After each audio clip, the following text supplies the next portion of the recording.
Bueno, vamos a comenzar a hablar ahora entonces sobre cada uno de los componentes del análisis fundamental, siendo entonces el primero el análisis macroeconómico, luego vamos a ver el análisis de la industria y por último cómo hacer análisis de una compañía en cuestión, análisis de la compañía.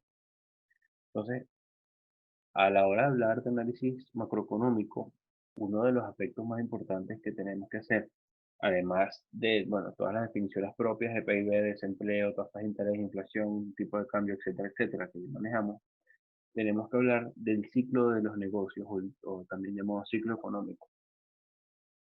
¿Qué es entonces el ciclo de los negocios?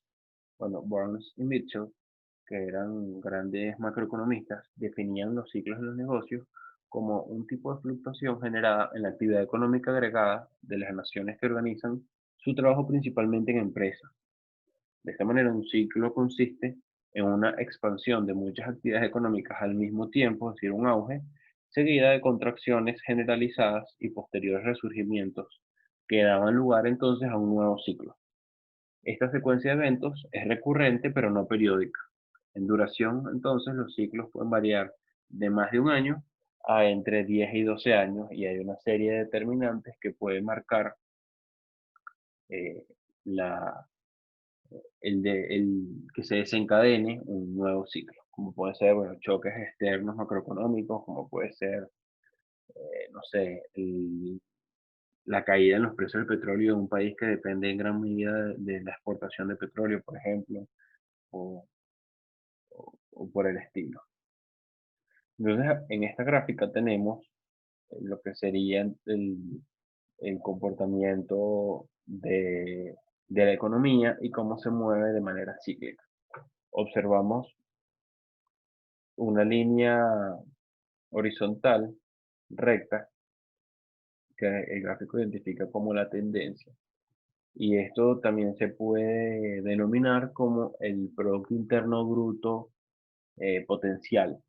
Es decir, es lo que marca hacia dónde se mueve la economía en el largo plazo. Como lo menciona el gráfico, es la tendencia.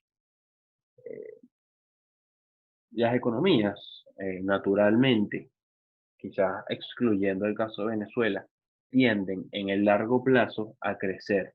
¿Por qué? Bueno, hay factores demográficos, hay factores sociales, hay factores socioeconómicos, etcétera, etcétera, etcétera, que hacen que en el largo plazo las economías tiendan a crecer.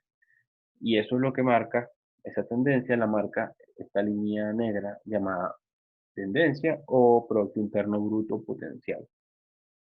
Sin embargo, en la realidad, ese movimiento de las economías no es uniforme como la marca acá la línea recta, sino que va en ciclos que se comportan más bien como con subidas y bajadas, más bien como una montaña rusa. Entonces, estos ciclos, el ciclo de los negocios, comienza con un pico en la actividad económica. Posteriormente, ese pico desencadena o se convierte en una contracción, es decir, la actividad económica va bajando. Llega luego de la contracción un fondo en la actividad económica y luego vuelve a resurgir, produciéndose entonces la expansión. Después la expansión, bueno, va aumentando, se va produciendo y llega entonces la economía de nuevo a un pico y luego que llega ese pico, bueno, se genera la contracción y se vuelve a repetir el proceso de, del ciclo como tal. Entonces vemos que las economías no crecen de manera uniforme, sino que van entonces fluctuando en el tiempo. Y esto es importantísimo a la hora de hacer análisis fundamental, es importantísimo tener esto en cuenta. ¿Por qué? Porque si las economías no se mueven o no crecen de manera constante, entonces va a implicar que los mercados de valores y las acciones de las empresas tampoco van a crecer de manera constante. En ese sentido, bueno, vamos a empezar observando cómo podríamos rotar de acuerdo por instrumentos, de acuerdo a los ciclos de los negocios. Aquí observamos entonces estas curvas que denotan el comportamiento del ciclo que vimos en la lámina anterior. Tenemos entonces Principalmente tres tipos de instrumentos. Tenemos acciones, commodities y bonos. En la etapa uno, que es la etapa donde comienza la caída, digamos, comienza la contracción, lo ideal sería tener una cartera que rote hacia bonos y vaya disminuyendo su composición en cuanto a commodities y acciones, porque los bonos son vistos como una especie de cobertura en los mercados financieros. Si bien es cierto que hay principalmente dos tipos de bonos, están los bonos basura, que son bonos realmente riesgosos, y están los bonos de grado de inversión, que son bonos un poco más seguros. Sin embargo, bueno, los bonos, especialmente los de grado de inversión, se ven como una manera de preservar el capital en el tiempo. Y de esta manera también una manera de protegerse de recesiones. Entonces, en la etapa uno, cuando la recesión está comenzando, lo ideal entonces, si vamos a rotar por instrumentos, sería adquirir más bonos y vender acciones y commodities. Luego en la etapa 2, que vemos acá en el gráfico, ya la economía llega a un fondo donde luego comienza a crecer. En ese caso, se recomienda entonces, según este enfoque, comenzar a comprar acciones y seguir comprando bonos. Y en detrimento entonces de lo que serían los commodities. ¿Por qué? Bueno, también no lo había explicado. Las acciones, el comportamiento de las acciones depende mucho también de los resultados de las empresas y esos resultados en gran medida están influenciados por el desarrollo de la economía. Claro, dependería también ver de empresas de qué sector en específico estamos hablando. Por otro lado tenemos los commodities.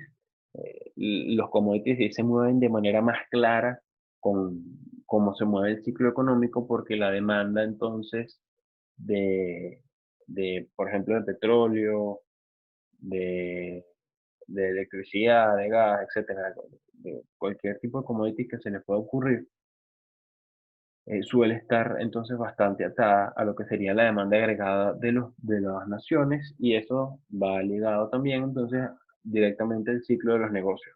Entonces, cuando se llega al piso en la fase de contracción, este, este, este análisis entonces de rotación por instrumentos recomienda aumentar la cartera o la inversión de la cartera en acciones y bonos y disminuir en commodities. Luego, a medida que se va recuperando entonces la economía, se vuelve, se vuelve un momento de pasar a invertir en commodities porque observamos entonces que al estar recuperándose la economía, la demanda de estos commodities crece y en consecuencia su precio tiene más potencial de aumentar.